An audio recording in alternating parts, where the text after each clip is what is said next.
Bagaimana cara mendapat jodoh secara cepat dan berkualitas?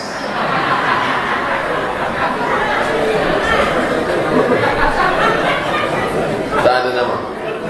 Ini menyindir saya nampaknya. Saya nikah balik dari Maroko ke Pekanbaru umur 31 tahun. Adik sudah beranak satu. Lama. Jadi masalah jodoh ini, pertama ada usaha, yang kedua ada doa, yang ketiga tawakal. Itu kue memang sudah jatah kita. Memang jatah kita itu sudah. Tapi kita tak bisa mengatakan kalau jatah kita takkan kemana. Mesti ada usaha untuk membuka kotaknya, memasukkannya ke mulut. Tak bisa mengangong, takkan masuk ke mulut. Jadi kalau dikatakan orang kalau jodoh tak kemana, betul, itu bagian dari rezeki dari Allah. Tapi harus ada disebut dalam akidah Asy'ariyah namanya al-kasbu, usaha. Maka kita berusaha. Berusahalah dekati Pak Imam. Pak Imam ada tak calon-calon? Dekati Ustaz Saprudin. Ustaz ada calon-calon dari Pak Ustaz. Ustaz Somad dekati. Datanglah mahasiswa jumpai saya. Pak Ustaz, saya mahasiswa Ustaz dulu di UIN. Dulu Ustaz kan pernah ngomong katanya perempuan itu yang paling sempurna kalau 4. Cantik, kaya, taat, dan keturunan bangsawan baik-baik. Ada tak yang ada 4-4-nya Pak Ustaz? Saya bilang kalau ada 4-4-nya kenapa saya kasih ke kamu? Jadi jangan cari kesempurnaan. Man talaba akan bila aiban baqiya bila asin. Siapa mencari istri sempurna seumur hidup takkan berbini. Man talaba akan bila aibin baqiya bila asin. Siapa yang mencari kawan tak bercacat seumur hidup takkan berkawan. Jadi siap menerima kekurangan. Setelah kita berusaha dapat, menikahlah. Man istata'a minkumul ba'ah. Kalau kamu sudah sambut, maka menikahlah. Fa innahu aghaddu lil basar wa ahsanul fadli. Jangan pacaran-pacaran. Yang muda-muda saya sampaikan, khusus yang perempuan, anak-anak gadis kita, adik-adik kita, jangan. Perempuan itu timun, laki-laki itu durian. Timun berkawan sama durian tak pernah untung. Di atas sobek, di bawah bonyok, hancur. Jaga kehormatan. Jaga kehormatan baik-baik. Assalamualaikum Pak Ustaz. Waalaikumsalam warahmatullahi wabarakatuh. Apa hukumnya suudzon dengan orang kafir? Walan tarda ankal yahudu walan nasara. Orang Yahudi dan orang Nasrani tak akan pernah puas hatta tattabi'a millatahum, sampai kamu ikut agama mereka. Dia tak akan pernah puas sampai kita ikut agama dia. Tapi bukan gara-gara saya menyampaikan begini lalu kita katakan tak boleh sekantor sama Kristen, halal darahnya, pancung kepalanya, ambil anaknya. Bukan begitu. La yanhakumullahu 'anil ladzina lam yuqatilukum fid din. Kalau orang kafir itu tidak membunuh kamu, walam yukhrijukum min diyarikum, tidak mengusir kamu, antabarruhum wa tuqsitu ilaihim, surat Al-Mumtahanah, maka kamu boleh berbuat baik dan bersikap adil. Tengok, kalau dia tak mengusir kita, dia tidak menganiaya kita, dia tidak memerangi kita, maka kita boleh berbuat baik dan bersikap adil. Dulu bersikap adil lah, tapi perlu waspada. Ingat, kejahatan terjadi bukan hanya karena ada niat dari pelakunya, tapi juga karena ada kesempatan. Waspadalah. Apa sunnah-sunnah yang dianjurkan dan diharamkan ketika hari raya Idul Adha? Bangun pagi macam biasa, salat sunat qabliyah subuh, masuk masjid tahiyatul masjid, qabliyah subuh, salat subuh, bertakbir dianjurkan tidak hanya setelah salat umum. Allahu Akbar, Allahu Akbar, Allahu Akbar, la ilaha illallah, wallahu akbar, Allahu Akbar, walillahil hamd. Jadi bukan hanya selesai salat, tapi selesai salat dibuat bagus, tak salah. Ibu-ibunya bukan hanya memasak di rumah sambil mengacau Allahu Akbar, bertakbirlah, mengagungkan Allah Subhanahu wa taala. Kemudian dianjurkan dari terbit fajar azan subuh itu tidak memakan apa-apa, tak ada masuk air, makanan tak ada. Karena Nabi memang tak makan apa-apa. Sampailah solat id. Habis solat id Nabi balik, fadzabahahuma biyadihi, dipotongnya sendiri. Setelah dipotongnya, hati kambing itulah makanan pertama yang masuk ke mulutnya. Ada orang menyebut itulah puasa tanggal 10 Pak Ustaz. Tidak. Puasa itu adalah menahan makan minum dari terbit fajar sampai tenggelam matahari. Sedangkan ini tidak sampai tenggelam matahari, hanya sampai setelah solat. Habis solat potong makan. Setelah itu barulah potong kuku, potong kumis, potong rapikan jenggot, dan potong rambut. Bagi yang dari tanggal 1 kemarin tidak potong kuku. Iza ra'aitum hilala Zulhijjah, kalau kamu mau berkurban, wa arada ahadukum an yudhi, kamu mau berkurban, falyumsik an sya'rihi, jangan potong rambut, jangan potong kumis, jangan potong kuku, jangan potong sampai tanggal 10 pagi. Setelah motong barulah potong kuku, potong kumis. Tapi ini sunnah. Kalau dia kemarin ada potong kuku ya tak salah. Tapi kalau dia mau jalankan dari tanggal 1 kemarin, kuku panjang mulai 10 hari, kuku panjang muka semak udah. Maka pada tanggal 10 pagi setelah dia potong, setelah dia makan, barulah dia rapikan, bersih. Maka pada tanggal 10 itu baru hari raya, hari baru, kumis baru, jenggot baru, rambut baru, kuku baru, bini lambu. Yang haram apa Ustaz? Haram berpuasa pada hari nahar tanggal 10 dan hari tasyrik. 1 Syawal haram puasa, tanggal 10 Zulhijjah haram puasa, tambah 3 lagi, 11, 12, 13 tasyrik. Tasyrik diambil dari kata tasyrik, menjemur daging. Karena waktu itu daging melimpah ruah banyak, dipotong tipis-tipis, dijemur di bawah cahaya matahari. Asyraqatis syamsu, terbit matahari. Tasyrik, menjemur di panas matahari. Daging banyak. Makanlah banyak-banyak daging. Tapi yang paling afdal kita sedekahkan. Sedekah. Jangan sampai menyipak kaki sapi dari freezer kulkas. Yang asal ditutup tak bisa. Lepak ke kaki sapi dulu. Sedekah. Bagaimana cara mandi junub yang benar Pak Ustaz? Untuk saya yang baru balik. Yang pertama, masuk kamar mandi, langkahkan kaki kiri. Allahumma inni a'udzubika minal khubuthi wal khaba'ith. Setelah itu maaf cakap. Ini saya sampaikan karena hadis Nabi. Nabi membasuh kemaluan. Setelah dibasuh, siramkanlah air ke sebelah kanan dari mulai kaki dulu. Siramkan kaki sampai ke lutut, naik ke atas sampai ke paha, ke pinggang, baru sampai ke perut, naik ke atas, baru siramkan ke kepala. Kemudian rambut, berwuduk dulu. Setelah basuh kemaluan, berwuduk. Wuduk macam wuduk mau salat. Idza qumtum ila sholati faghsilu wujuhakum wa aydiyakum ilal marafiq wamsahu bi ru'usikum telinga wa arjulakum kaki. Habis itu siramkan ke bagian sebelah kanan, diawali dari bawah sampai ke atas. Tadi waktu berwuduknya airnya itu dicelah takhlil, dicerah-cerahi rambut supaya jangan terkejut. Beberapa bulan yang lalu saya dapat WhatsApp, mengapa stroke di kamar mandi. Itu judulnya mengapa stroke di kamar mandi. Kenapa orang sering stroke di kamar mandi? Rupanya ketika air itu disiramkan langsung ke kepala, kepala ini terkejut. Karena air dingin langsung ke kepala, terkejut. Maka respon badan kalau terkejut, darah langsung menyemprotkan dari jantung naik ke atas, mau memanaskan kepala. Disitulah dia terpaksa salurannya macet, stroke. Maka di tulisan itu dianjurkan menyiram pelan-pelan. Waktu saya baca, subhanallah, sekarang orang baru tahu cara mandi pelan-pelan dari bawah ke atas. Nabi sudah mengajarkan itu 14 abad yang lalu. Siram pelan-pelan, jangan terkejut. Nah, bersihlah semua. Agama yang paling bersih agama Islam. Cebok, basuh tangan, basuh kaki, berwudu, mandi wajib. Orang barat pakai jas, pakai dasi, tapi tak berbasuh.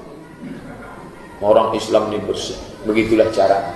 Jangan sampai macam cerita kawan saya, ada orang suaminya meninggal, dia menangis, lalu orang mengatakan cerita tentang mandi wajib, baru dia bertanya, ada mandi wajib? Iya, anak udah 5. Tak tahu dia mandi wajib setelah anak 5. Maka perlu belajar fikih. Yang saya tanyakan, bagaimana sholat kita khusyuk Pak Ustaz? Ada 5 langkah. Bukunya kecil, judulnya Sifat Salat Khusyuk, ditulis oleh Syekh Ali Tantawi dari Damaskus, sudah meninggal. Allah maghfirlahu warhamhu wa'afihi wa'fu anhu. Yang pertama, dari mulai berwudu hati sudah dijaga. Bagaimana menjaga hati waktu wudu? Ketika air masuk ke mulut, keluarlah dosa dari mulut. Ketika air membasuh wajah, keluarlah dosa dari kelopak-kelopak biji mata. Ketika air masuk tangan, keluarlah dosa dari celah-celah tangan. Ketika air mengusap kepala, keluarlah dosa sampai dari lubang telinga. Ketika air membasuh kaki, keluarlah dosa dari kaki, mata, kaki, dan dari celah-celah kuku kaki. Hadis riwayat Ibnu Majah. Jadi waktu wudu itu jangan sampai bercakap-cakap.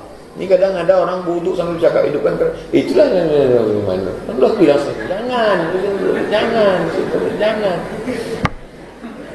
Jadi dari wudu itu sudah, setelah perenungan hati dijaga, habis wudu asyhadu an la ilaha illallah asyhadu anna rasulullah Allahumma ij'alni minat tawwabin waj'alni minal mutatahhirin waj'alni min ibadika shalihin. Dari tempat berwudu masuk ke masjid dilarang tasbih. Tasbih menjalin jari jemari. Keletak. Apa salahnya? Merusak hati yang sudah dijaga tadi. Tasbih tak boleh, tasbih boleh. Subhanallah. Masuklah ke dalam masjid, langkahkan kaki kanan. Allahumma ftah li abwaab rahmatik. Nawaitul i'tikaf fi hadzal masjid, Masjid Al-Furqan lillahi ta'ala. Masuk ke dalam salat sunat tahiyatul masjid. Barulah kumandang azan. Paling bagus masuk sebelum azan. Intizarus shalah ba'da shalah, menunggu salat. Bukan salat itu menunggu kita, kita menunggu salat. Duduk di dalam berzikir, hati dijaga. Allahu Akbar, Allahu Akbar. Jawab suara azan, Allahu Akbar. Kecuali pada lafaz hayya 'alas shalah al-falah, la haula wala quwwata illa billah. Tutup dengan doa wasilah. Allahumma rabb hadhihi da'wati tammati wa salatil qa'imah ati sayyidina Muhammadan rasulul fadilah wasyaraf wa latanati rafi'ah wa Allahumma maqam mahmudan alladhi wa'ta innaka la tukhliful mi'ad. Pertama, wudunya khusyuk. Kedua, hindari hal-hal yang merusak. Contohnya, menjalinkan jari jemari, membunyi-bunyikan tangan. Ketiga, menjawab seruan azan ditutup dengan wasilah. Yang keempat, pasang niatnya mesti betul. Qul a'udzu binnas, malikin nas, ilahin nas, min syarri waswasil alladzi yuwaswisu fil jinnati wan nas. Pasang niat betul. Salatnya salat apa? Salat Isya berapa rakaat? 4 rakaat mengikut imam karena Allah Taala usolli fardal isya'i 4 raka'atin adaan ma'muman lillahi ta'ala. Allahu Akbar. Mazhab Syafi'i niat di dalam takbir. Di sini, bar di sini. Dari A ke bar itulah niat. Itu mazhab Syafi'i. Makanya mazhab Syafi'i itu panjang takbir. Allahu Akbar. Namanya muqaranah niat. Sejalan antara niat dengan takbir. Sedangkan Hanafi, Maliki, Syafi'i tak di situ niat. Niat itu sebelum takbir. Sebelum takbir dia pasang, baru dia takbir. Allahu Akbar. Makanya kadang pendek aja takbir. Allahu Akbar. Kenapa pendek? Dia berniatnya sebelum takbir. Yang berniat sebelum takbir sah. Yang berniat di dalam takbir sah. Yang jadi masalah sesudah takbir baru dia berniat. Allahu Akbar. Sembahyang aku Aisyah udah. Sebelum takbir atau dalam. Jadi kitab waktu set up pertamanya itu memang sudah set up. Nah, kemudian connect antara yang kelima, connect antara lidah dengan hati. Bismillahirrahmanirrahim. Allahu akbar kabira walhamdulillahi katsira wa subhanallahi bukratan wa asila wajjahtu wajhiya. Itu kata mulut, itu kata dalam. Ketika dia sudah mulai agak lari, balikkan lagi. Agak lari, balikkan lagi. Inna salati wa nusuki wa mahyaya wa mamati. Apakah Nabi itu kalau salat mulutnya bergerak? Datang tabi'in bertanya kepada sahabat namanya Khabbab ibn al-Arz. Ya Khabbab, ya, apakah kalau Nabi itu salat mulutnya bergerak atau diam saja? Kata Khabbab, Nabi mulutnya bergerak. Dari mana kamu tahu Nabi mulutnya bergerak? Bitirabi lihyatih, karena saya tengok jenggotnya bergoyang. Kenapa jenggotnya bergoyang? Karena dagunya bergoyang. Ini ada orang salat diam aja. Allahu Akbar. Tak apa kata. Ditanya sama kawan, kenapa mulutmu tak gerak? Kenapa kau tengok aku? Gitu dia.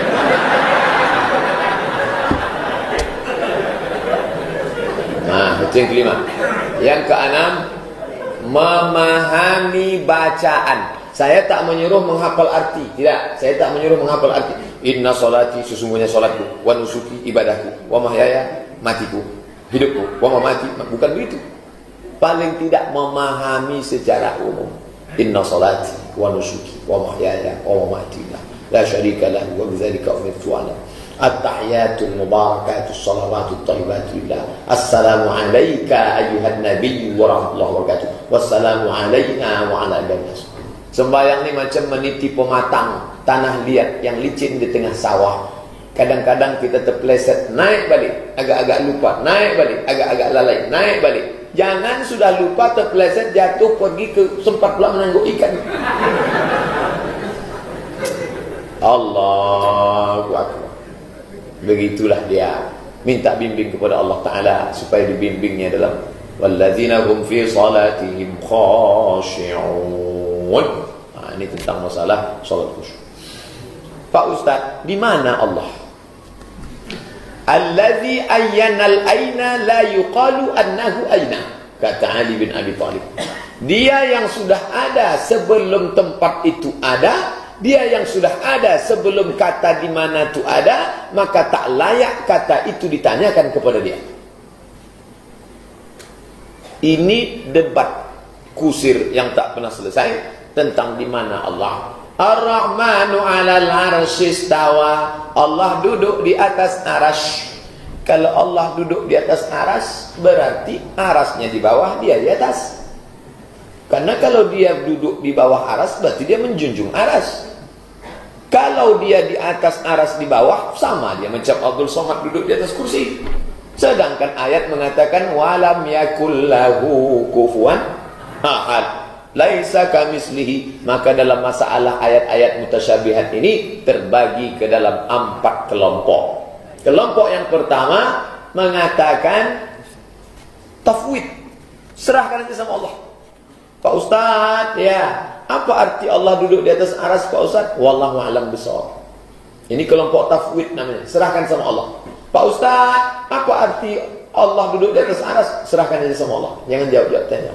Nanti lama-lama ditanya orang, itu Ustaz siapa? Itu Ustaz, serahkan aja sama Allah.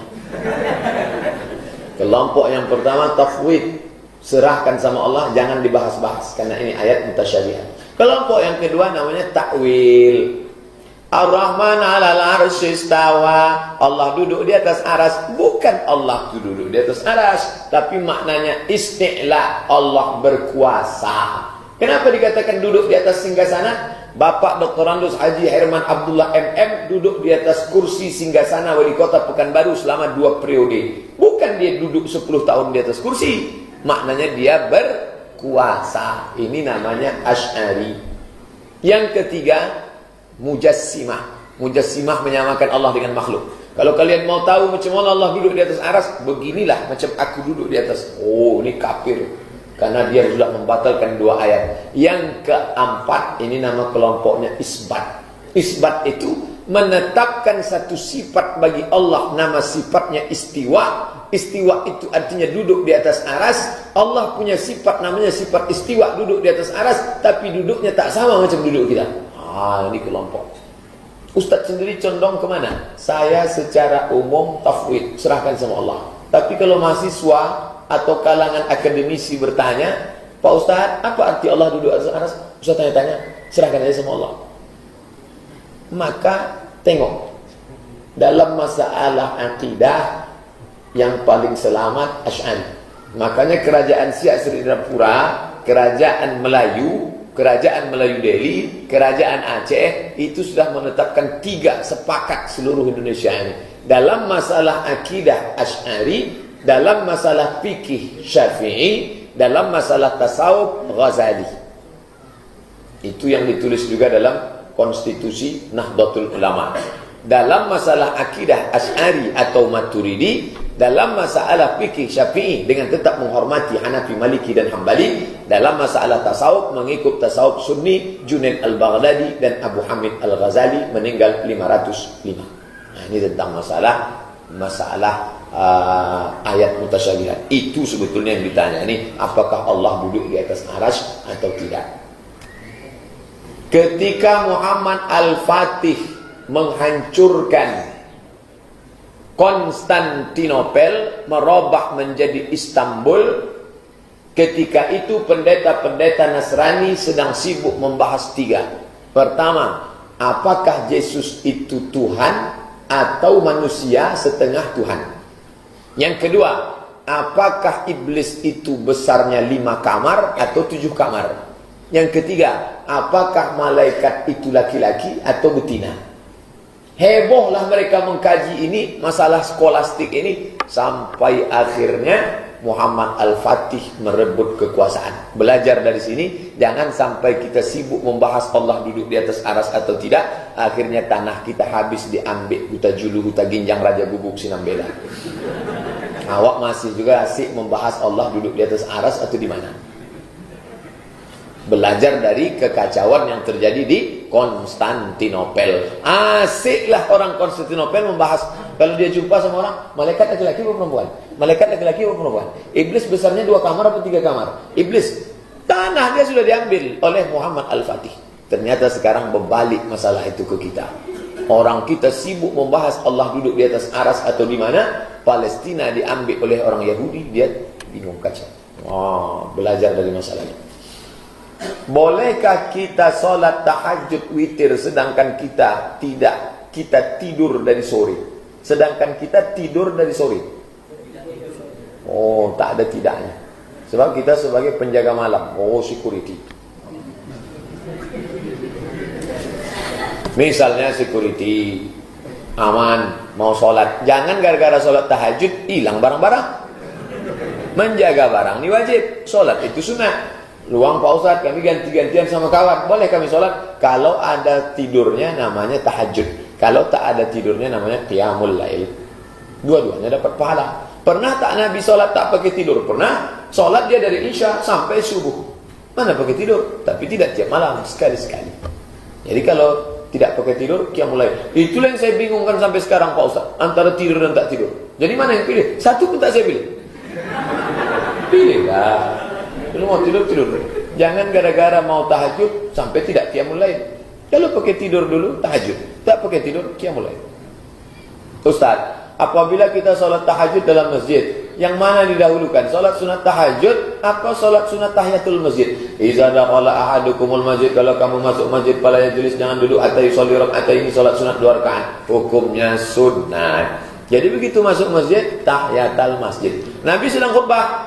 Tiba-tiba masuk seorang laki-laki, duduk. Kata Nabi, qum, tegak, fasalli rak'ataini, salat sunat 2 rakaat. Tapi kalau terlambat salat Jumat, janganlah pula depan khotib, pergilah agak-agak ke samping. Ini udah terlambat masuk ke depan salat ayat panjang, pakai baju kaos, tulis belakang. Emang masalah buat lo? Ini orang tak ada adab. Sholat sunat tahiyatul masjid, habis itu baru tahajud. Kalau masuk masjid langsung duduk, ya tak apa-apa, sunat. Tapi kalau mau, baiknya tahiyatul masjid. Ustaz, apakah yang jadi imam sholat itu harus nikah dulu? Nomor 14. Apa nomor 14 nih Pak Ustaz? Syarat jadi imam 14. Kalau berkumpul semua kita sepekan baru, siapa yang jadi imam? Dr. Firdaus STMT. Kalau dia tak sanggup jadi imam, diangkatnya lah imam, namanya imam ratib. Imam ratib, imam tetap. Di Pekanbaru namanya imam paripurna, yang diangkat oleh wali. Kalau dia berkumpul sama semua, siapa yang diangkat? Aqra'uhum, yang paling bagus bacaan dan paling banyak hafalan. Setelah itu afqahuhum, yang paling banyak hafalan, paling bagus bacaan dan paling paham. Sama-sama hafal 30 juz. Tapi yang ini ahli tafsir, paham bahasa Arab. Yang ini tidak. Yang ini didulukan. Hafalannya lebih banyak. Mana? Ini juz 30. Yang ini juz 30 juz. Yang 30 juz dimajukan. Sampai syarat-syarat. Yang ke-14 menikah. Jadi menikah itu syarat ke-14. Makanya kalau sudah sholat tarawih, banyak santri-santri dari pondok tahfiz jadi imam tarawih. Umur baru 15 tahun tapi hafal 30 juz. Datang jamaah berfisik. Lalu bini aku alendek. Pak, jangan dipermasalahkan. Nikah tu nomor sampai boleh. Ada yang sudah nikah 4 kali, juz amma pun tak selesai. Mohon maaf yang sudah nikah 4 kali. Nah, jadi nikah tu nomor 14. Di mana tu Pak Ustaz? Dalam kitab Al-Fiqhul Islami wa Adillatuh Syekh Wahbah Zuhaili. Itu bahan saya untuk mengajar pelatihan imam. Kemarin terakhir pelatihan imam di Batam. Syarat imam yang ke-14 menikah. Bukan syarat wajib, artinya afdal. Kalau dia tak menikah, dia tak apa-apa. Pada zaman Nabi ada seorang imam diangkat jadi imam, umurnya 7 tahun. 7 tahun. Kitab Sahih Bukhari, bukan. Kalau itulah dibuat tempat kita, sosek Ustaz Somad kan?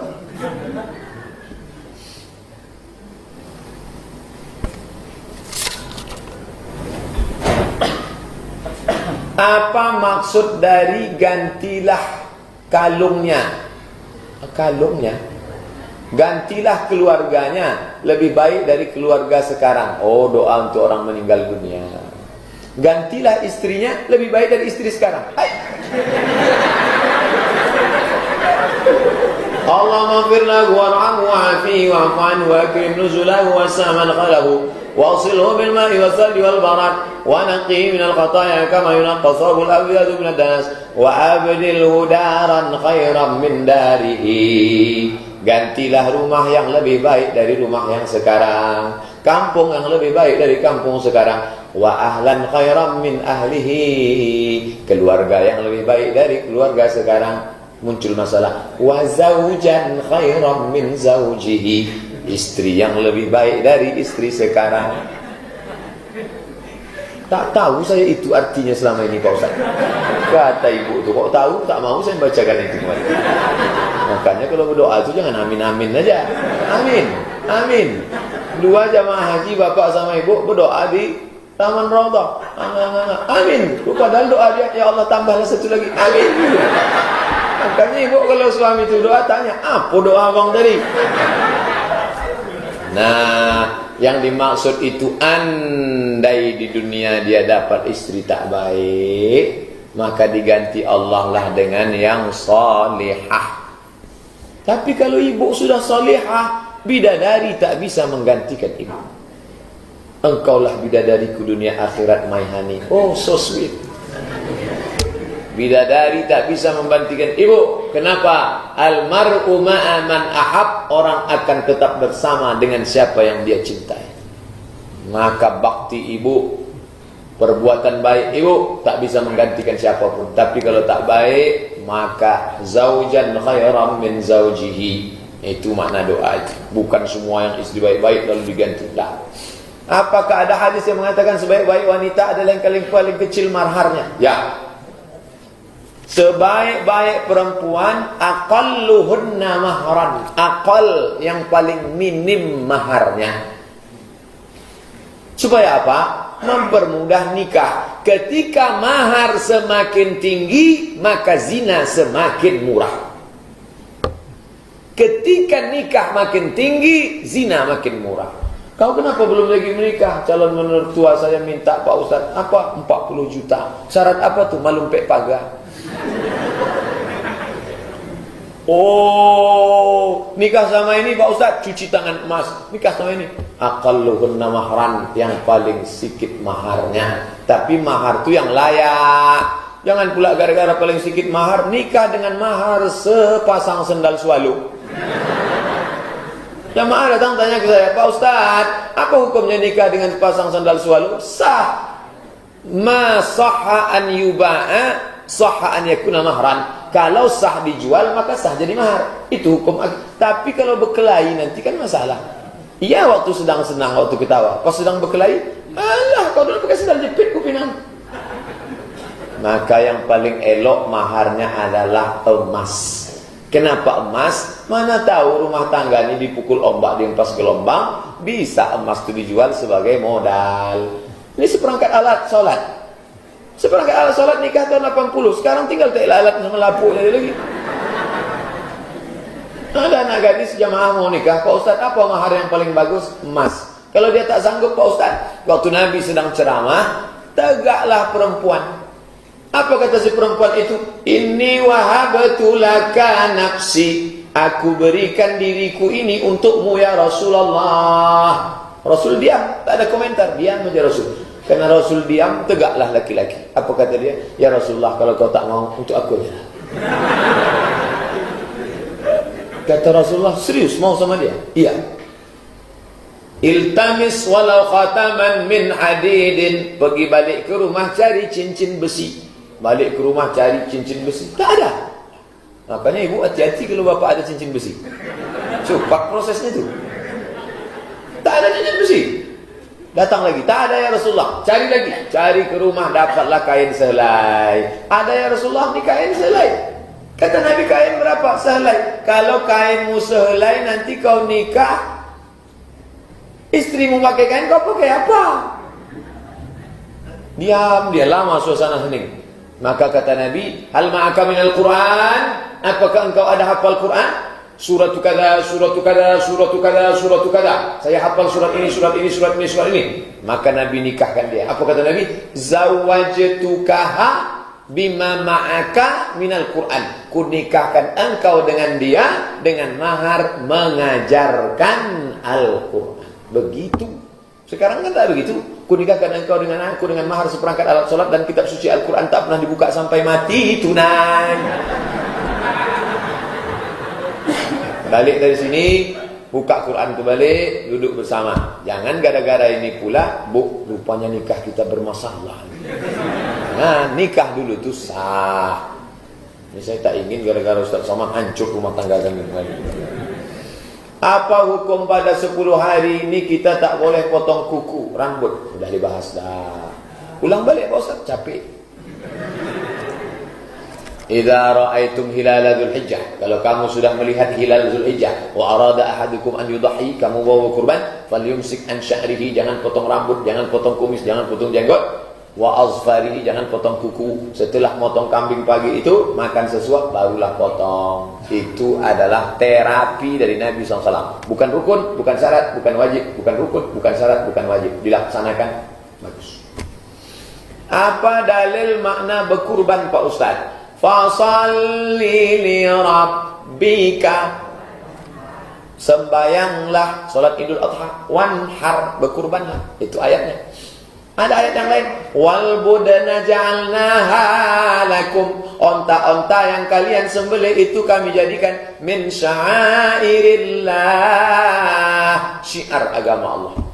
Ada dalil lainnya Ustaz? Ada ayat Quran, la yanalallaha luhumuha, dagingnya tak sampai pada Allah, wala dima'uha, darahnya Allah. Allah bukan jembalang hantu jembalang tanah. Oh, agama kalian tu agama hantu jembalang tanah, menjamu laut, itu motong. Dah. La yanalallaha luhumuha, dagingnya tak sampai pada Allah, wala dima'uha, darahnya tak sampai pada Allah, walakin yanaluhu taqwa, ketakwaan. Itu ayat Quran. Hadisnya Pak Ustaz, dhaha Rasulullah SAW bikabshaini, Nabi selesai salat mengambil 2 ekor kabsh, kambing domba, aqranaini, sudah bertanduk, amla'aini, putih bersih.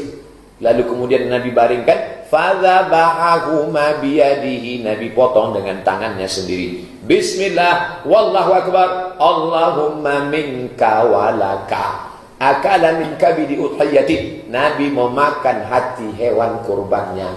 Hadis Quran, dalil berkurban. Apakah boleh makan bersama saat berkurban?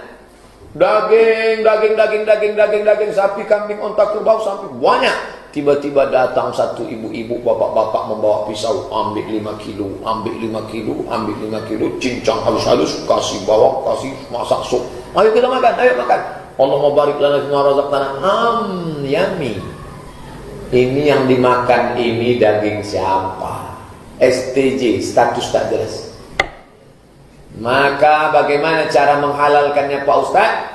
Kepada bapak-bapak pemilik sapi nomor 1, Bapak Insinyur, Bapak Dr. Andus, Bapak SHMH, Bapak Ustaz Al-Mukarram.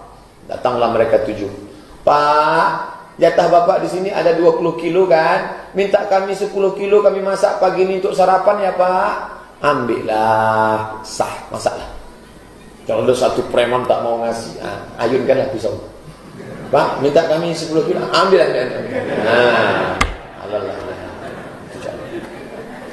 Karena kalau tidak daging ini sekarang ada masjid kita mungkin tidak, tapi ada panitia semena-mena semau dia saja. Sudah diserahkan seolah-olah dialah pemiliknya. Ingat, akad kita pekurban dengan panitia bukan akad hak milik. Saya akad kepada ketua masjid saya, Pak Ketua Masjid, aku serahkan 2 juta untuk kurbanku tahun ini tunai, aku terima. Akadnya itu apa? Tolong belikan, tolong potongkan, tolong bagikan, bukan tolong makan. Jadi yang sudah kami makan bertahun-tahun nih Pak Ustaz, banyak-banyaklah istighfar, minta ampun pada Allah. Akan datang jangan diulang balik. Malam Jumat mana yang lebih utama dibaca Pak Ustaz? Surat Yasin atau surat Al-Kahfi? Dua-duanya baca. Habis sholat maghrib baca Al-Kahfi, habis maghrib ke Isya 45 menit selesai Al-Kahfi, habis itu baca Yasin. Dua-dua. Ini yang saya bingungkan nih Pak Ustaz, antara Al-Kahfi dengan Yasin. Sampai sekarang belum saya baca satu-satunya. Salam Pak Ustaz. Waalaikumsalam warahmatullahi wabarakatuh. Izin nanya tentang melaksanakan kurban. Bolehkah kulit sapi yang dikurban itu dijual Pak Ustaz? Man ba'ajilda ud'iyatihi, siapa yang menjual kulit hewan kurbannya, fala ud'iyatalah, maka tiada kurbanlah baginya. Man ba'ajilda ud'iyatihi, siapa yang menjual kulit hewan kurbannya, fala ud'iyatalah, maka tiada kurbanlah baginya. Hadis riwayat Al-Hakim dalam kitab Al-Mustadrak. Jadi kulit ini kemana? Panggil fakir miskin. Fakir miskin, sini. Datanglah fakir miskin. Ini ada 10 lembar kulit untuk kalian. Ambil. Menengok kulit, jijik katanya. Tak mau, tidak. Kebetulan bapak ada kenalan relasi, buka www.jange.com. Halo, ya, Mr. Jange. Ya Pak. Can you come here to take our sacrifice? Bisa kalian datang untuk mengambil kulit ini? Yo, sebentar kecilnya. Datanglah dia. Berapa mau bayar selembar? 100.000. Sekali 10, 1 juta. Ini 1 juta. Nah, duit pegang panitia 1 juta. Panggil balik pakai miskin. Pakai miskin. Mau kulit? Duit? Mau? Tidak boleh duit itu dipakai beli pisau, beli kresek, nasi bungkus, gudang garam Surya di Samsu.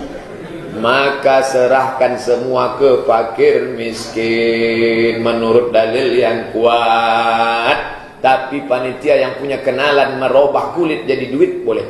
Yang tak boleh mengambil manfaat lagi. Karena tadi waktu memotong, Allahumma minka, dari engkau, walaka, untuk engkau, balikkan semua. Sejauh mana kewenangan panitia kurban? Mohon penjelasan. Sebab ini yang selalu dipermasalahkan. Sebab ada yang mengambil kepala sapi, kaki, ekor, segala macam. Tolong belikan, tolong potongkan, tolong bagikan. Bukan kata akadnya tolong makankan, tolong kunyahkan, tolong habiskan. Akadnya itu, pernahkah Nabi mewakilkan pemotongan dan pembagian? Ya. Kepada siapa? Ali bin Abi Thalib. Ali, tolong potongkan, tolong bagikan, tolong sedekahkan. Apa kata Ali? Natasaddaqu bijuludiha, kami mensedekahkan kulitnya. Itu ucapan Ali bin Abi Thalib waktu disuruh Nabi memotongkan. Ingat, juklah SOP, standar kerja panitia itu hanya survei, mencarikan, membelikan, memotongkan, membagikan. Kita bukan pemilik. Jangan sampai kita salah. Yang kita sangka amal sudah berubah menjadi maksiat. Na'udzubillah. Tapi jangan gara-gara ini panitia mengundurkan diri. Siapa yang kita tetap kerja. Jangan gara-gara ini undur. Jadi gimana? Suruh Ustaz Somad mengurus. Merajuk namanya itu. Di berita Islami masa kini yang disiarkan oleh Trans TV yang dibawakan Tengku Wisnu, ada membahas bahwa Nabi Muhammad tak pernah menganjurkan untuk mengirim Al-Fatihah untuk orang yang sudah meninggal. Apakah betul Pak Ustaz? Apakah ada hadisnya?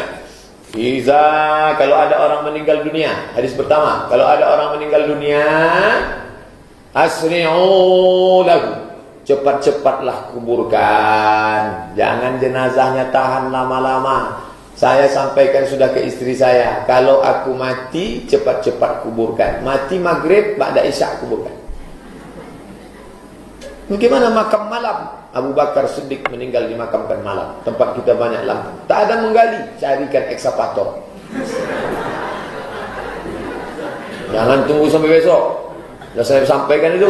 Ini meninggal sore, ditunggulah sampai besok. Kenapa belum jadi kuburkan? Tunggu zuhur. Habis zuhur, anak pula delay pesawat Lion Air 3 jam dari Surabaya. Sampai jam 5 sore, kata sambutan dari RT, RW, tokoh masyarakat, nenek mama, orang Sumando, sadonyo. Panjang cerita. Kalau bolehlah jenazah itu di dalam nokok. Capek dah. Betul juga. Tak sabar mau ikut ruang interview ujian dia lah. Nah, cepat-cepat. Setelah kalian kuburkan cepat-cepat, bacakanlah pada bagian kepalanya Al-Fatihah. Pada bagian kakinya ujung surat Al-Baqarah, lillahi ma fis samawati wa ma fil ard. Dalil pertama. Terima kasih Pak. Ini kalau ada air ini makin lama biasanya. Dalil kedua, kata Abdullah bin Umar bin Khattab, anak Umar bin Khattab, dalam kitab Ar-Ruh, murid Imam Ibnu Taimiyah punya murid namanya Imam Ibnu Qayyim Al-Jauziyah, nama kitabnya Ar-Ruh. Kalau nanti aku mati, tolong bacakan pangkal surat Al-Baqarah sampai wa ulaika humul muflihun, dan bacakan ujung surat Al-Baqarah, lillahi ma fis samawati wa ma fil ard. Dalil yang kedua. Maka berdasarkan dalil ini, kata mazhab Syafi'i dalam kitab Al-Majmu' Syarah Muhadzab disebut oleh Imam An-Nawawi, wa in khatimul Quran, seelok-eloknya bacalah sekhatam Quran. Kalau tak sanggup sekhatam Quran, bacalah hatinya Al-Quran, qalbul Quran, Yasin wal Quranil Hakim, innaka laminal mursalin. Kenapa Pak Imam menangis? Belum dibayar hutangnya. Nah, tak sanggup membaca Yasin terlalu panjang, Ummul Quran Al-Fatihah untuk almarhum Ustaz Abdul Somad. Al-Fatihah. Nah, cukup. Sampai tak Pak Ustaz? Sampailah. Dalil sudah saya bacakan. Udah itu tanya juga. Sampai tak Pak Ustaz? Nah, coba bacakan. Balik lagi nak? Berarti sampai. Dibacakan dalil tak percaya. Dibacakan logika tak percaya. Tak juga dia percaya, saya tak percaya. Siapa nama lengkap? Nanti kalau kau mati, kau bacakan Al-Fatihah. Kalau tak sampai, cepat-cepat kasih kabar. Ustaz, apa tanggapan Ustaz tentang konferensi ulama baru-baru ini diceknya? Konferensi ulama diceknya mengeluarkan Salafi Wahabi dari Ahlus Sunnah wal Jamaah. Oh, ngamuk mereka. Kenapa kami keluar dari Ahlus Sunnah? Kenapa kami keluar dari Ahlus Sunnah? Baru sekali inilah kelompok ini mengeluarkan. Sedangkan orang ini mengeluarkan Asy'ari, berbuih-buih mulutnya. Asy'ari bukan Ahlus Sunnah, Asy'ari bukan Ahlus Sunnah. Ini konflik antara Asy'ari dengan non-Asy'ari. 1000 kali mereka sudah mengeluarkan Asy'ari. Asy'ari bukan Ahlus Sunnah, Asy'ari bukan Ahlus Sunnah. Nah, jadi yang orang yang tak paham ceritanya, kenapa di muktamar ceknya? Kenapa tiba-tiba dikeluarkan? Ini adalah reaksi, bukan aksi ini, balasan. Balas pantun. Ini balasan. Kalian mengeluarkan kami dari sunnah, ini sekarang kami keluarkan. Kenapa kalian mencak-mencak? Kata dia.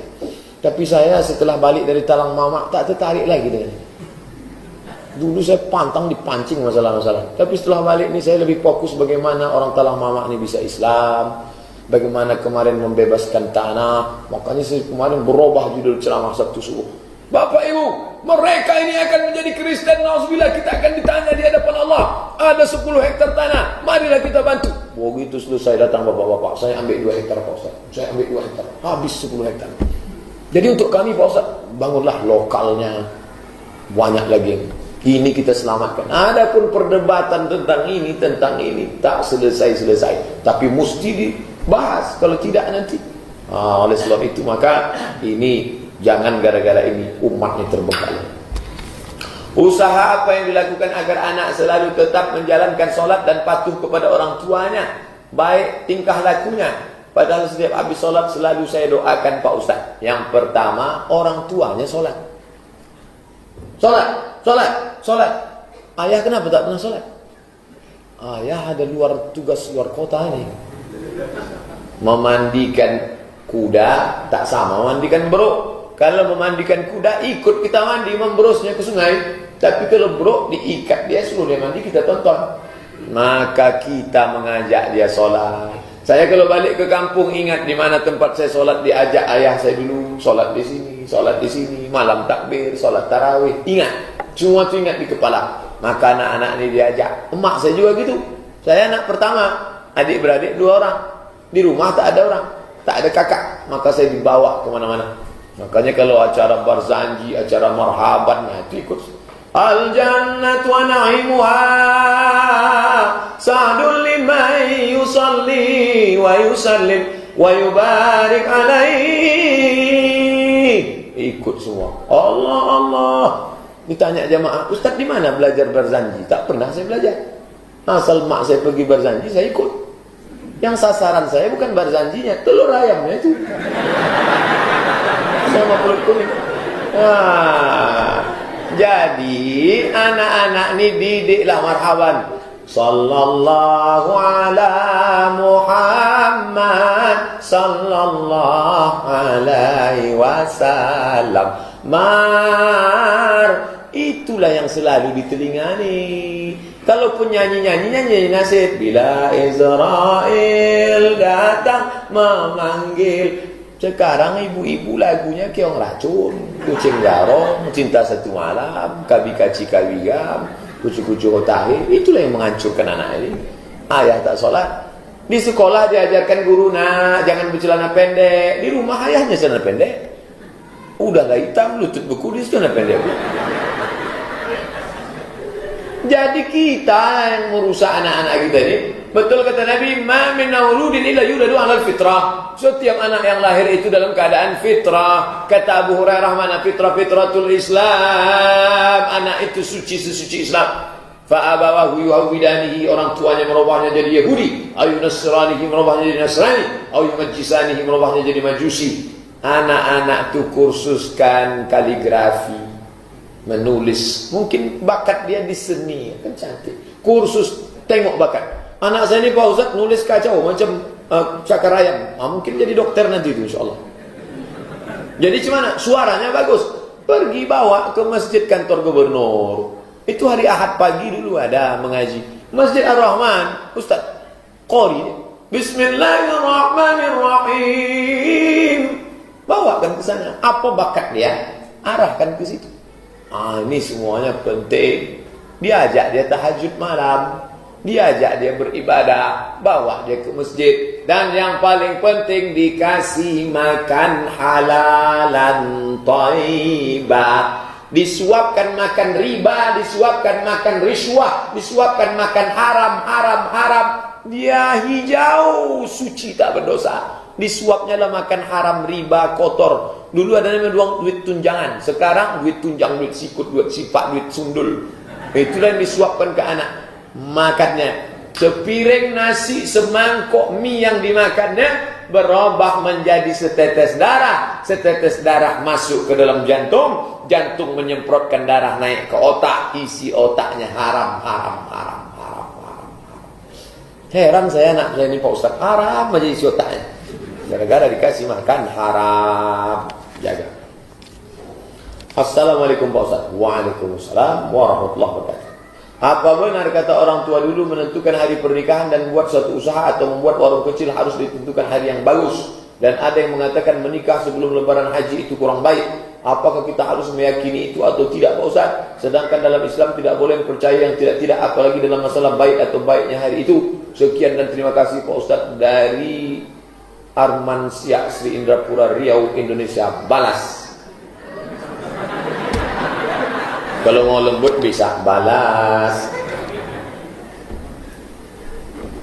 Kadzdzabal munajjimun walau shadaku. Bohong dusta ahli astronomi, astrologi, perbintangan, zodiak. Walau betul hanya kebetulan saja. Jika Anda lahir hari Kamis Legi Kliwon, maka bintang Anda Taurus. maka Anda tidak jodoh dengan Pisces, karena Taurus adalah ikan dan Pisces adalah ikan dan Taurus adalah kambing. Kambing kalau jumpa ikan masuk angin. Jangan percaya itu.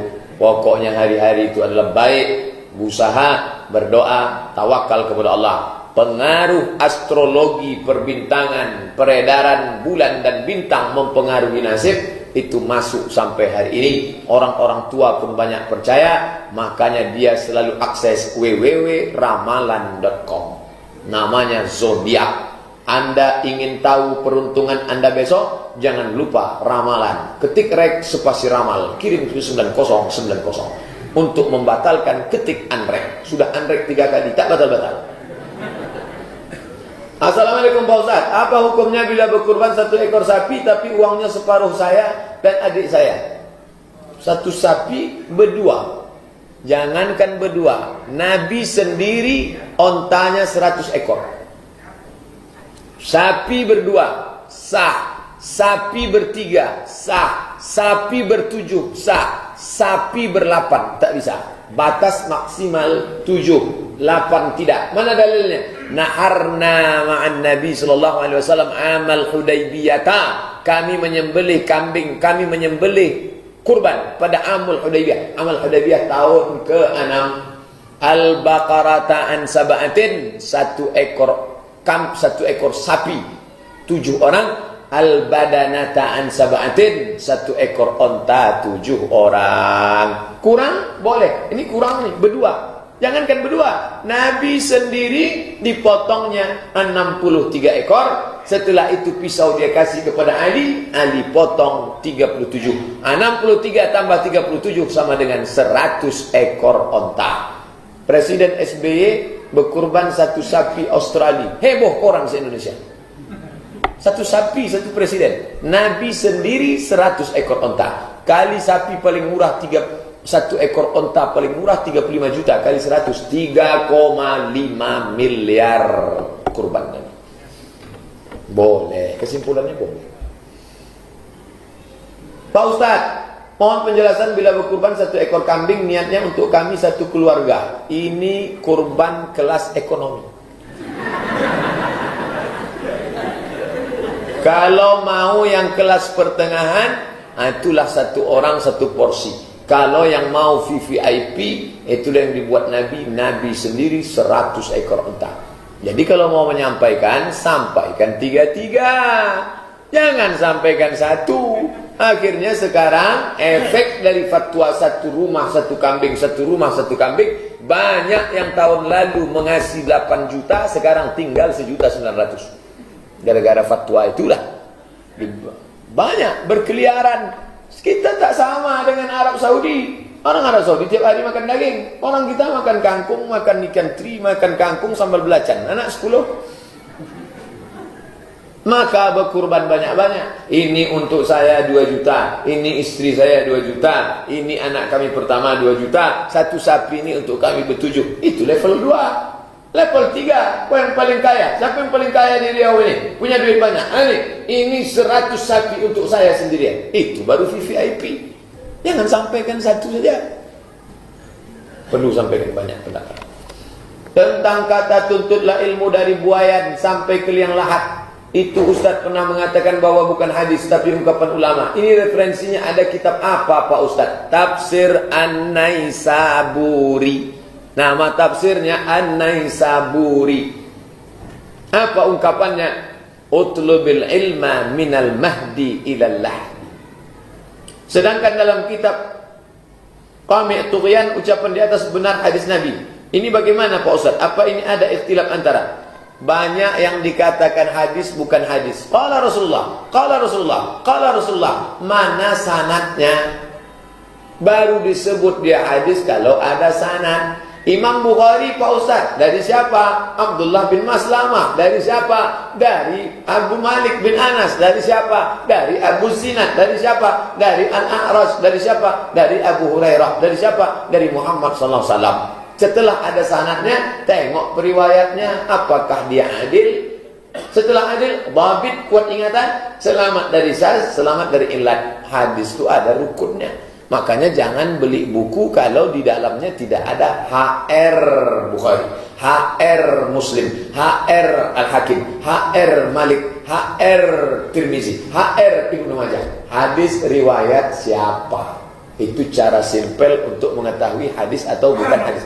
Jadi jangan ada dalam hadis, ada dalam hadis. Apa kitabnya? Pokoknya adalah bahwa takbir ketika salat sunat 5 posisi. Tapi banyak orang justru dari pesantren kita takbir mereka melakukan dengan tidak sempurna, tak sampai dada, tak sampai bahu. Dan ketika berdiri di tasyahud awal pun mereka tidak takbir lagi dalam 5 posisi karena takbir hilang. Ini gimana nih Pak Ustaz? Apakah ini ada dalam kitab Syafi'iyah?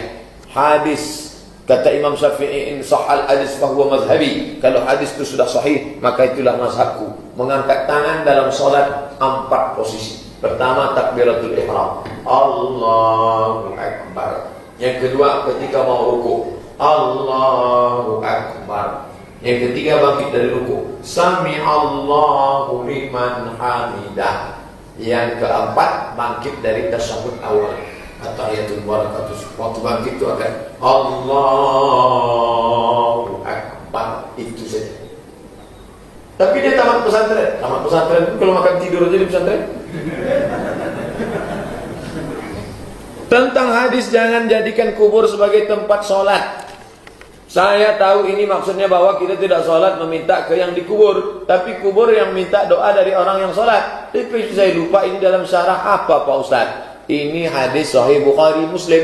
La'anallahu al-yahud wan nasara. Allah melaknat Yahudi dan Nasrani. Allah melaknat Yahudi dan Nasrani. Kenapa? Ittakhadhu qubur anbiya'ihim masajid. Kubur orang-orang soleh dijadikan sebagai gereja. Itulah yang ada sekarang di Vatikan. Nama gerejanya Santo Thomas. Ini makam si Santo Thomas, diratakan makam Santo Thomas, dibuat gereja di atas. Santo Thomas. Santo artinya orang suci. Santa Maria. Saya ini kalau mati Santa Somad. Nauzubillah. Ini makam Somad, diratakan makam itu dibuat Masjid As-Somad, haram. Adapun masjid ada kubur di samping, kubur di depan, ada dinding, ada tiang. Bukan itu maknanya. Kata Syekh Ali Jum'ah Mufti Mesir Ulama Al-Azhar dalam kitab judulnya Al-Bayan Lima Yushghilul Azhan. Yang dimaksud menjadikan kubur sebagai masjid, kubur itu diratakan, dibangun masjid di atasnya. Masjid kita ini tak ada kubur bawah, Kalau ada, tak boleh. Dilaknat Allah Ta'ala. Apakah ada syarat-syarat lain seperti kubur sama masjid harus ada sutra? Dinding, sudah ada dinding. Pembatas atau boleh ada kubur dalam masjid meskipun tak ada pembatasnya, asalkan kita tetap meminta kepada yang di dalam kubur. Saya belum pernah masuk ke masjid, dalam masjid ada kubur sampai sekarang. Kalaupun ada, dibuatkan tiang di tembok. Dan di jenazah boleh dipindahkan. Kalau ada kuburan di tepi sungai, turap mau longsor, pindahkan makamnya ke tempat lain. Makam pahlawan dulu di pinggir, sekarang jadi pusat kota, dipindahkan. Bisa. Makam dipindahkan dengan alasan darurat. Salat Isya di antara jamaah ada yang iktikaf seperti berzikir. Salat sunat, membaca Al-Quran. Ada pula jamaah yang berbual dengan suara tinggi dan tertawa. Pertanyaan, apa hukumnya orang suara tinggi? Allah melaknat berbicara dunia di dalam masjid. Makna bicara dunia, berbual tak tentu arah, tak ada cerita itu, tak apa-apa cerita. Maka kalau mau cerita, keluarlah dari masjid. Pergi keluar, pergi ada warung kopi, cerita itu. Habis itu balik-balik. Masuk ke masjid, ambil tasbih. Subhanallah, berzikir, baca Quran. Tak boleh. Nabi melaknat halaqah kedua. Halaqah itu lingkaran. Halaqah ilmu. Ini lingkaran ilmu. Halaqah kedua maksudnya itu halaqah yang bukan ilmu. Cerita tak tentu arah. Tak boleh. Ada seorang mendapat rezeki dari Allah 500 juta rupiah. Pertanyaan, apakah uang tersebut wajib dikeluarkan zakatnya? Duit yang mencapai 85 gram emas. 85 gram kali 1 gram emas 500 ribu. 85 gram kali 500 sama dengan 42.500.000. Kalau dipegang selama setahun, maka keluarkan zakatnya 2,5%. Ini sudah lewat atau kurang? Lewat. 500 juta, 100 juta zakatnya 2,5 juta. 500 juta zakatnya 12,5 juta. Bolehkah dikeluarkan saat itu juga? Boleh. Begitu dapat duit 500 langsung keluarkan 12,5 juta. Afdal. Tapi baru wajib kapan? Setahun dipegang. Dapat jual tanah. Kapan dapatnya? Besok. Tanggal berapa? 6 Zulhijjah 1437. 6 Zulhijjah 1438 baru dia wajib keluarkan 12,5 juta dari zakat. Berapa persen Pak Ustaz? 2,5%. Pada siapa uang itu dibelikan Pak Ustaz? Pergi ke kantor BAS Provinsi Komplek Masjid An-Nur, BAS Kota Komplek Masjid Ar-Rahman. Saya kalau serahkan ke situ, orang dekat rumah saya tak dapat. Bagikan sekian persen ke sana, yang sebagian lagi bagi langsung. Bisa. Karena kalau BAS itu tidak dihidupkan, dia macam kerakap tumbuh di batu, hidup segan mati tak tahu. Bolehkah untuk pembangunan masjid Pak Ustaz? Ada masjid di Simpang Panam, orang kaya mau ngasih masjid 100 juta. Tapi ustaz-ustaz marah, katanya zakat tak boleh ke masjid. Dipanggillah saya. Panggil saya. Saya biasanya dipanggil kalau ada masalah-masalah. Asal udah habis masalah, orang itu pun tak ingat sama saya. Ustaz, ikut ada masalah. Apa masalahnya Pak? Ini duit saya 100 juta, tapi ustaz-ustaz orang banyak melarang. Bisa Ustaz jawab, saya kalau berdebat mulut saya tak mau. Tapi kasih saya waktu 2 hari, saya tuliskan. Saya tulislah makalah tentang zakat untuk masjid. Menurut pendapat Imam Fakhruddin Ar-Razi, meninggal tahun 606, dalam kitabnya Mafatihul Ghaib At-Tafsir Al-Kabir, bahwa zakat boleh untuk fisabilillah. Maknanya semua jalan mengagungkan Allah. Membangun jembatan, ini kampung, ini masjid. Dari kampung ke masjid tanah longsor. Membangun jembatan untuk ke masjid boleh. Membangun masjid boleh. Dengan syarat jangan sampai gara-gara itu fakir miskin tak dapat. Setelah saya tuliskan, nih Pak, nanti kalau ada, serahkanlah duit bapak itu ke masjid. Nanti kalau ada orang komplain, kasih ini. Kalau dia tetap tak setuju, telepon saya. Dari sejak 2010 sampai sekarang tak pernah saya ditelepon lagi. Entah masalah selesai, entah mereka makin bermasalah. Allah. Orang tua saya sudah meninggal dunia. Saya berkorban seekor kambing untuknya. Apakah boleh saya berkorban untuk orang meninggal dunia? Boleh. Enak aja Ustaz bilang boleh. Dalilnya? Nabi waktu memotong, Allahumma azan Muhammad wa ali Muhammad. Ini kupotong untuk Muhammad dan untuk keluarga Muhammad. Waktu itu Khadijah sudah meninggal. Dalil kedua, Allahumma azan Muhammad wa ummati Muhammad. Ini kupotong untuk Muhammad dan untuk umat Muhammad. Padahal waktu itu umat Muhammad sudah banyak yang meninggal dunia. Seandainya yang mati tak dapat, pasti kata Nabi, ini untuk umat Muhammad yang hidup saja, yang mati tak dapat. Kalau mazhab Pak Ustaz, mazhab Hanafi, mazhab Maliki, mazhab Syafi'i, mazhab Hambali.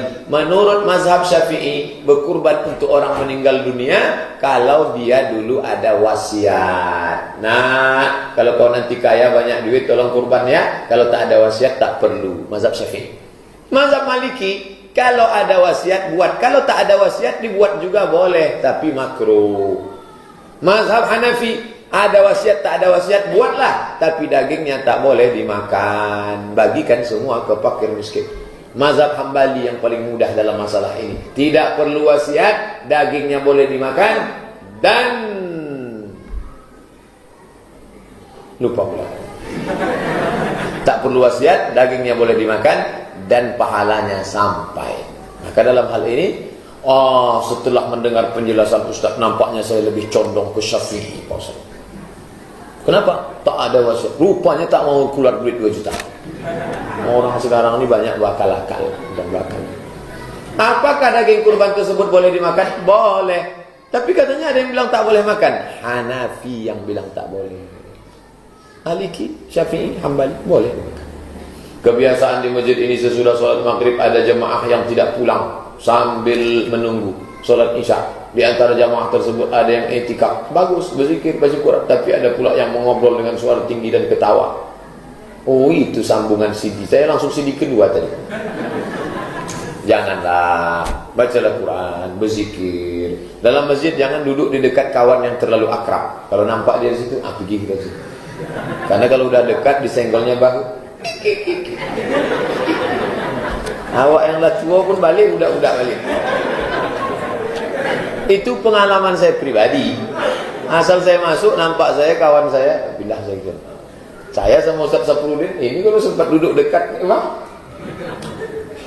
Jika anaknya mampu, bolehkah kurban untuk orang tua yang sudah meninggal dunia? Sudah dijawab. Bolehkah berdoa untuk almarhum di kuburnya? Kata Nabi, kalau engkau lewat di kubur wahai Aisyah, janganlah kau diam saja. Jadi bacalah doa ini. Apa doanya? Assalamualaikum ya ala diyar minal mu'minin wa inna insyaallah bikum lahiqun yarhamullahu mustaqdimin wal mustaqirin nasallallahu lana wa lakumul afiyah. Itu doa untuk orang mati di kubur. Nabi pergi, dia tengok ada orang baru meninggal, masih basah kuburnya. Kata Nabi, ini kubur siapa? Ini kubur si fulan. Kenapa kalian tak kasih tahu saya? Karena dia orang sepele, remeh-temeh. Nabi marah. Langsung Nabi berdoa, solat jenazah dari atas. Allahu Akbar, Al-Fatihah. Allahu Akbar, salawat. Allahu Akbar, Allahumma firlaha. Kebetulan perempuan. Warhamha wa'afiyah wa'afu'anha wa'akimuslah. Allahumma ta'lim ajraha wa la taftina ma'anahu. Jadi masalah mendoakan, bisa solat. Kalau dari jauh solat gaib, dikubur bisa solat, bisa pula dengan doa di situ. Allahumma firlahu warhamhu dan lain sebagainya. Bolehkah mengqadha solat? Bagaimana dengan hadis boleh mengqadha puasa? Kunna nu'maru biqadha. Sepakat 4 mazhab. Hanafi paling tua, Maliki nomor 2, Syafi'i nomor 3, Hambali nomor 4. Salat yang tinggal dulu, muda-muda dulu sejak akil balik, wajib diganti. Macam mana cara menggantinya? Habis salat isya tadi qadha, usolli fardhu isya 4 rakaatin qadhaan. Besok zuhur usolli fardhu zuhri 4 rakaatin qadhaan. Asar usolli fardhu asri 4 rakaatin qadhaan. Berapa lama tinggal? 10 tahun Pak Ustaz. Qadha 2016, lunas 2026. Israel datang 2020. Itu cara mengqadha. Tapi ada ustaz mengatakan tak ada tu qadha, tak perlu. Itu pendapat Ibnu Taimiyah. Kata Ibnu Taimiyah tak perlu qadha, istighfar ya. Sama. Dah lunas selesai. Tapi saya pakai 4 mazhab. Buka kitab Al-Fiqhul Islami wa Adillatuh. Bagaimana dengan hadis mengatakan kami diperintahkan mengqadha puasa, tidak diperintahkan mengqadha salat. Hadisnya sahih. Bunyinya kunna nu'maru biqadha'is shaum walam nu'mar biqadha'is shalah. Kami disuruh mengqadha puasa, kami tak disuruh mengqadha salat. Yang mengucapkan itu siapa? Aisyah. Kami kata Aisyah. Kami kata Aisyah. Maksud Aisyah, kami perempuan haid. Bapak haid apa tidak? Kami perempuan haid disuruh mengqadha puasa, tidak disuruh mengqadha salat. Dia lupa kami itu siapa. Makanya lengkap baca baik-baik. Kami perempuan haid. Di kampung kami, ini tak haid nih. Di kampung kami ada Syekh Suluk mengambil upah menggantikan sholat orang yang telah meninggal dunia. Tak ada. Jangan lagi dilakukan. Mengambil upah sholat, mengirimkan. Ini jangan lagi dilakukan. Yang tradisi-tradisi yang sudah-sudah, jangan lagi sampaikan. Kami dari semenjak, ini kami bukan Aisyah. Kami dari semenjak lahir belum diakikahkan orang tua kami karena tak mampu. Sekarang kami bisa mengakikahkan diri kami sendiri Pak Ustaz? Bisa. Dalilnya aqqa an nafsihi ba'dama bu'isa nabiyyan. Nabi mengakikahkan dirinya sesudah jadi nabi. Kata Syekh Nasiruddin Albani, hadisun sahih. Mazhab Syafi'i, kata Imam Nawawi, boleh mengakikahkan diri sendiri setelah dewasa. Balik dari sini, cari nomor tukang kambing, potong besok masa akikah. Insya Allah saya datang besok. Nomor saya 0813 65 08. Besok datang. Tapi kalau sudah 40 tahun, 50 tahun mau akikah, jangan pakai marhaban.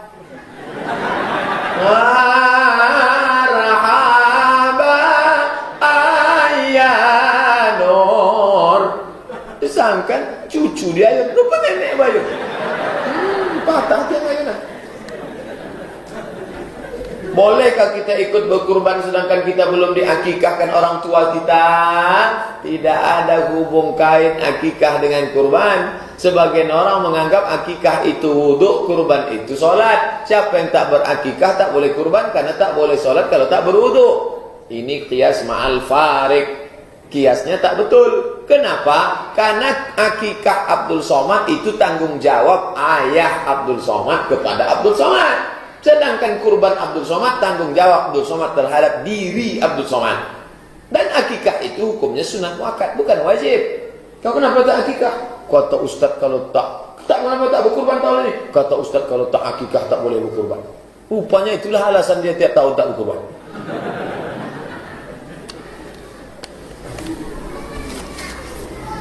Seperti apa rukun solat jenazah sebenarnya? Ada yang bilang pada takbir pertama baca Al-Fatihah, selawat kepada Nabi, tapi yang biasa dilakukan bacaan selawat kepada Nabi pada takbir kedua.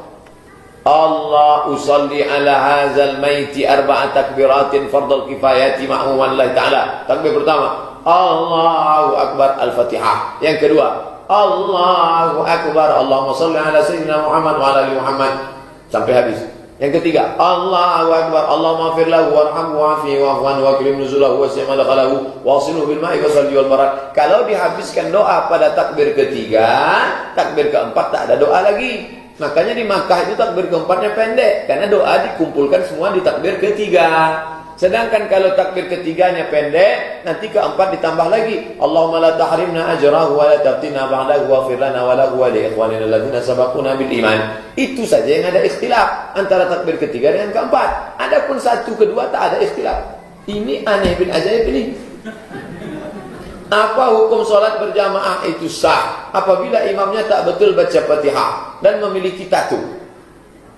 Al-Fatihah rukun solat. Kalau Al-Fatihahnya batal, maka batal salat. Macam mana Al-Fatihah itu Pak Ustaz? Bismillahirrahmanirrahim. Alhamdulillahi Rabbil Alamin. Ar-Rahmanirrahim. Malik Yawmiddin. Iyyaka na'budu wa iyyaka nasta'in. Ihdinas siratal mustaqim. Siratal ladzina an'amta 'alaihim ghairil maghdubi 'alaihim waladdallin. Kalau batal Fatihahnya, batal salat. Iyyaka na'budu wa iyyaka nasta'in. Kepada matahari kami menyembah, kepada matahari kami minta tolong. Pakai tasydid. Iyyaka na'budu wa iyyaka nasta'in. Datang ke ustaz, dengarkan baca Fatihah saya ni Pak Ustaz. Kemarin 1 bulan Al-Hafiz yang dapat sanad qiraat di Masjid An-Nur. Dengarkanlah di Masjid Raya Pasar Bawah, imam dari Palestina, dari Turki tiap tahun datang. Dengarkanlah bacaan Fatihah kita, fit and proper test. Mana lagi? Hilang pula dia. Bolehkah kepala sapi kurban untuk jatah panitia? Sebagai hadiah boleh. Sebagai upah tak boleh. Tukang potong, ini kepala untuk Pak tukang potong sebagai upah, haram. Sebagai hadiah boleh. Apa beda hadiah sama upah? Hadiah dapat alhamdulillah, tak dapat tak masalah. Tapi upah kalau tak dapat, pisau itu naik kata. Ini tajamnya gitu dia. Maka tanyalah baik-baik MOU-nya, Pak. Ini antara kita ya, 4 mata. Kata Pak tukang potong, jangankan 4, 3 pun bisa. Bapak biasa motong 1 kepala berapa? Saya biasa dibayar 50. Masjid kami ada 10, berapa? 500. Kasih duit. Ini 500 untuk Bapak sebagai upah. Ini kepala sebagai hadiah sah. Jangan kepala itu dijadikan sebagai upah. Yang dikasih upah itu tukang potong. Adapun tukang masukkan ke plastik, tukang bagi, itu biasanya relawan kurban. Tapi jangan berkhianat. Ini masukkan ke plastik sekali, ke sini 2 ke belakang. Nah, itu. Wa man yawman yaghlul ya'ti bima ghalla yawmal qiyamah. Siapa yang curang maka dia akan membawa kecurangannya hari kiamat. Faman ya'mal mithqala dzarratin, sebesar biji sawi pun, sebesar biji sawi, apalagi paha kambing. Ingat, yang kita makan itu haram. Bagaimana caranya mau ramaikan jamaah supaya ramai ikut pengajian di masjid? Udah ramai, apa lagi? Karena selama ini lebih banyak jamaah yang pulang daripada duduk mendengar pengajian. Yang pertama, disusun kurikulum. Tulis di link. Senin malam Selasa fikih, Selasa malam Rabu hadis, Rabu malam Kamis tafsir, Kamis malam Jumat wirid Yasin, Jumat malam Sabtu akidah, Sabtu malam Ahad tablik akbar. Sehingga orang tahu nanti malam sama siapa? Sama Ustadz Fulan. Kajiannya apa? Fikih. Fikihnya tentang apa? Dibagi lagi. Bulan Januari fikih solat, bulan Februari fikih wudu, bulan Maret fikih zakat. Sehingga orang tahu dan dia mencari. Kadang jamaah ini tak bisa juga disalahkan. Dia sudah mengkhususkan diri masuk, tiba-tiba judulnya sabar. Malam semalam sabar. Pengajian wirid Yasin kemarin sabar. Jadi begitu dia tengok, Ustaz sabar nih. Tak ada cerita lain nih gitu dia. Nah, jadi digalakkanlah balik. Marilah kita galakkan pengajian. Tak jodoh tiba, galak saja. Bangkitkan semangat mengaji. Buat kurikulum bersilabus. Ustaz kita ada, alim ulama kita ada. Ustaz tolong buatkan kami judul-judulnya sama Ustaz ini. Dokter Mustafa Umar kemari tafsir, Dr. Muardi Muhammad Saleh fikih. Muardi Muhammad Saleh itu 13 tahun di Madinah. Mau ngigaunya aja pakai bahasa Arab. Katakan. Itulah saking hebat.